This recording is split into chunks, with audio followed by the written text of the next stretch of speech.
I mean, the formula you're talking about is the way that you would have played the game. You know, be tough, make it hurt to play against you. Even if you get a goal, it's going to hurt, that sort of thing. And you started out as a defenseman. So it was, I think you were originally drafted as a defenseman. Is that correct? Yes. So first of all, quick question.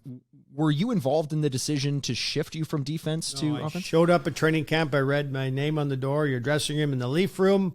You're playing left wing with Courtnall and Lenoin. Wow. And your reaction? I guess I'm a forward. Got to do what I got to do. As long as I'm not going back to junior, I don't care where I play. That's fair. I played 3 games forward and 3 games defense in the World Junior. Okay. That's where I first played. I made the World Junior team as a forward. 85, and you won that? 84, yeah. We won in Finland, the gold medal, and Terry Simpson and Sherry Basson were taking a team to Finland, so they said, we want to take like 8 defensemen. Right. So in order for you to make the team, will you play forward if we want you to play forward? And they did that to myself.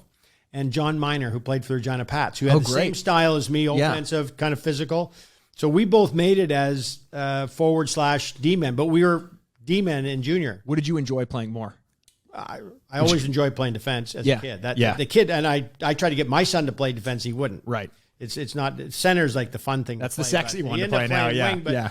I said, I try to talk him in because you grew up in a small town. If you play defense, there's only 3 defensemen on your whole team. Right. You out of a 60-minute game, you play 58 minutes. Right. That's right. I mean, and there was no, you stay back or you do this. You start with the puck. It's the old Bobby Orr. Exactly. He never left the ice growing up. Yeah. He never, right up through till junior. He never left the ice in the NHL either. No, like he just, how many minutes? Yeah. And then you play in Boston Garden where you don't have to skate anywhere. Right. Remember how small it was? Yeah. He could play all. I remember watching Ray Bourque play all game in Boston. Ray Bourque could play 28 minutes on the road, 48 minutes at home. Now, is that a conditioning thing, or is that a difference in the way that those guys just skated effortlessly. Yeah. But really good guy, like probably in my era, just after me, the guy that could conserve energy, didn't skate like those guys, was a guy like Pronger. Right. Yeah. So smart that everything was done. I don't know if there was a better guy than Lidstrom ever. Right. As far as I try to make that argument all the time. Like is where to be at the right time and not ever look like you're working, but you take the puck off the guy. Sure. Like he's in my era, because I got to play with him just a bit in Detroit. And you don't realize until, every day in practice. Yeah. He come and just takes the puck away from you. Like he could play, I had to play physical because that's how I got to be a better player. Right. He could play the game so smart that he didn't have to get very physical. He didn't have to abuse his body to be that good. Right. Yeah. And he had a very long career. If you can't be that good, you have to do the other things to be good. That story of my life.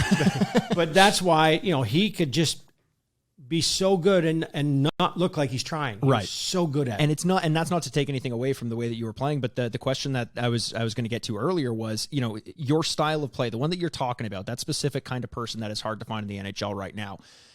Who do you think right now mimics that the most? Because a lot of people on the Leafs have tried to come in and enact the Wendel Clark formula, even so much as like David Clarkson, you can't with the style. It all depends on the style your team plays. Our team doesn't play that style, so you can't play it game in, game out. You can't play that way. Do you think there's a player outside of the Leafs in the league that reminds you most of yourself?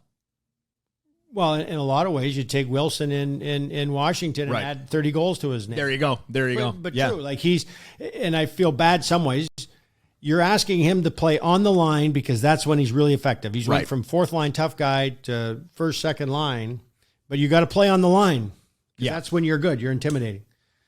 Well, the odd time he's going to cross it, of course. So you can't, and the team doesn't throw him under the bus. He's going to get suspended. Yeah. But I only had to maybe suspended 1 game ever, but those guys that play on the edge.